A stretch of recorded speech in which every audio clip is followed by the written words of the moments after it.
Jack Bogle, the Vanguard founder, who died in 2019, once told a story about money which highlights something that we don't think enough about. At a party given by a billionaire on Shelter Island, Kurt Vonnegut informs his pal Joseph Heller that their host, a hedge fund manager, had earned more in a single day than Heller had earned from his very popular novel Catch-22 in its whole history.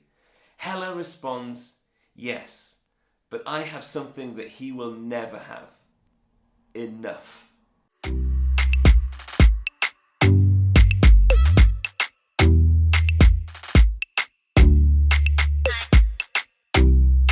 Shemai guys, my name's Dav Moss. I'm here to encourage and inspire you to make the most of your money, live generously, and impact the world beyond just yourself. Now, this quote on money is one of the most important quotes that I've ever heard on money. It comes from a book called The Psychology of Money by Morgan Housel.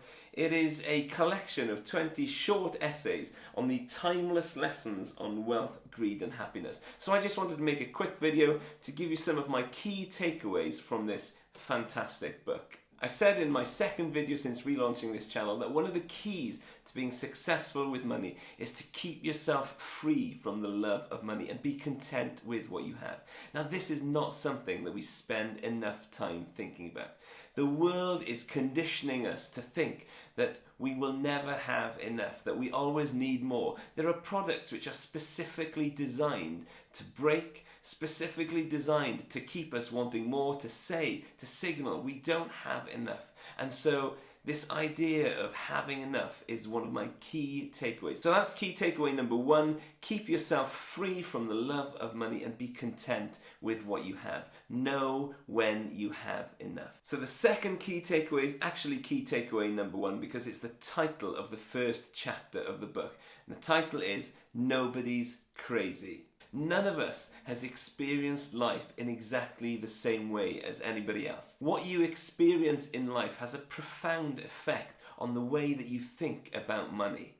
If you were born in the 60s, you might be really concerned legitimately about interest rates going back up to really, really high levels. If you were born in the 90s, like me, 90s kid, yeah?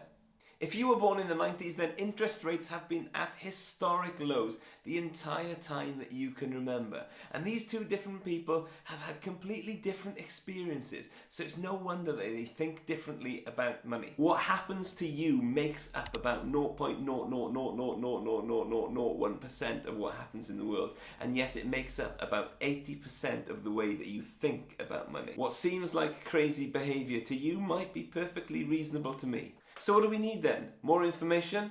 Well, it turns out that more information is actually a really bad indicator of what we do with our money. So that actually brings me to key takeaway number 3. Getting wealthy and staying wealthy are two completely different things. There are a million ways to get wealthy. You could win the lottery, you could build a business, you could invest in the right cryptocurrencies, you could win premium bonds, you could build a business. But there's only one way to stay wealthy, and that is to spend less than you earn and don't go broke. If you stick to that one principle, then you are on track to live a life on this earth that you'll be happy to live. The fourth takeaway is tails you win. Now this one's really counterintuitive to most people. It basically says that you can be wrong most of the time, but if you get it right big enough, it makes up for all of your losses. Steamboat Willie put Walt Disney on the map as an animator. He went on to produce hundreds of cartoons which lost him a fortune. And then in 1937, everything changed with one film. Snow White and the Seven Dwarfs was the one thing that changed the trajectory of Walt Disney's life.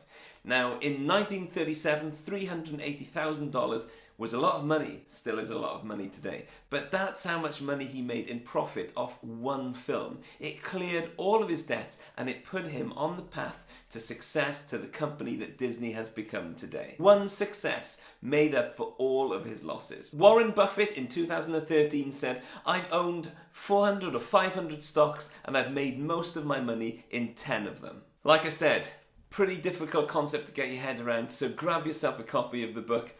I haven't got an Amazon link. I don't have enough followers.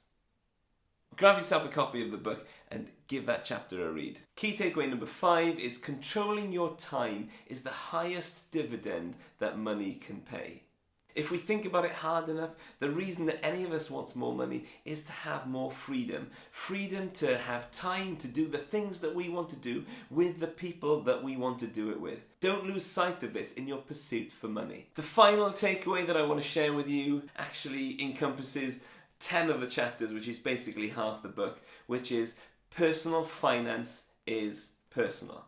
What you do with your money will determine a great deal of your happiness. But in the end, what you do with your money is up to you. Where you were born, when you were born, the place where you were born, the stage of life that you're at, your goals, your circumstances will all have a massive effect on what is right for you and your money. Whatever you do with your money, you owe it to yourself to be a good steward and to align what you do with your money with your beliefs and who you are. So listen, learn, think, pay attention, take action to make sure that the steps that you're taking with your money are the right ones for you and your goals. Your future self will thank you.